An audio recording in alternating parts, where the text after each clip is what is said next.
Hi friends, thanks for your interest in the upcoming budget for the fiscal year 2026 to 2027.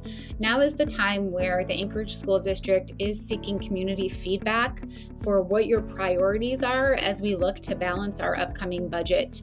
And this process is an opportunity for you to use this balancing act tool.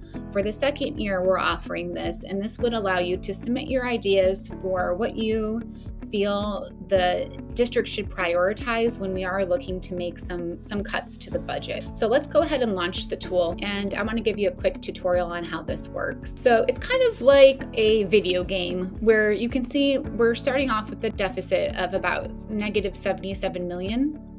And then what we have are two columns, revenue and spending.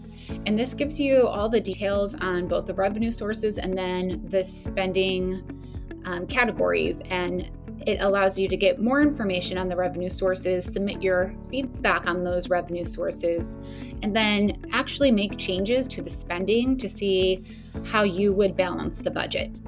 So let's look at the revenue. These you can see are locked, so we can't make changes to the actual revenue source, but you can click on the little I to get more information and then expand to see the subcategories for each different bucket of revenue. So under local revenue, you can provide comments for property taxes, interest earnings, etc., and then click on the little I to get information about that subcategory. So that's the revenue. Now let's look at the spending side. So this is where you get to roll up your sleeves and submit your ideas. First option is unsettled labor contracts. And again, you can click on the information to get more information on that. This is new this year because we are in the process of negotiations. So you are able to give your input on what you feel salaries and wages should be. So if you want no salary or wages increases, you can leave that, or you can go all the way up to an additional 9% salary and wage increase. But you can see when I do that, the deficit changes to 109.6 million. Let's leave it there just so you can see. Health insurance contributions, let's leave it at no changes to health insurance contributions. And now we're going to go over to the next category, school-based services. So we can click for more information and then expand for our options. So if I click on close and repurpose two schools, that's going to take my deficit down a little bit, or I can go none, but then the deficit goes back up. The goal here is to go through this entire process, select what you most prioritize. So for class sizes, we give you many different options. We start with no changes in the middle, and then we have options to essentially make classes smaller, but that would cost more money, or make class sizes larger to save money. And you can see all the way here is the evidence-based model of 15 at grades K through 3. And then at the other end, we would increase class sizes by 10 and save 52 million.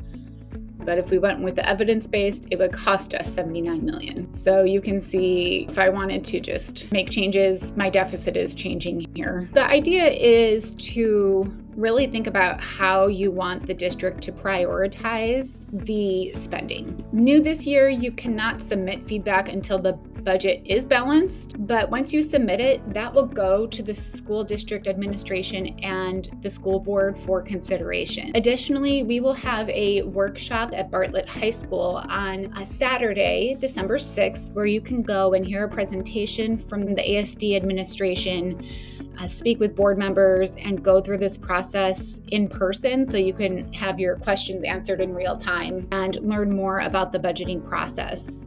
A few key dates. These conversations will be happening throughout November and December, and really January. In February is when the administration will present guidance to the board on their recommendation for a balanced budget. And in February, it will be a non-action and then an action item for the school board to vote, and they need to submit a balanced budget to the assembly for approval by March. This is one way that you can submit your feedback. It's a really neat experience to understand what the school board and the administration is facing when we're looking at balancing the budget, and to give your input. We hope to see you on December 6th. If you have additional questions, you can also email the school board or the superintendent and follow along with the school board meetings for more information on this process.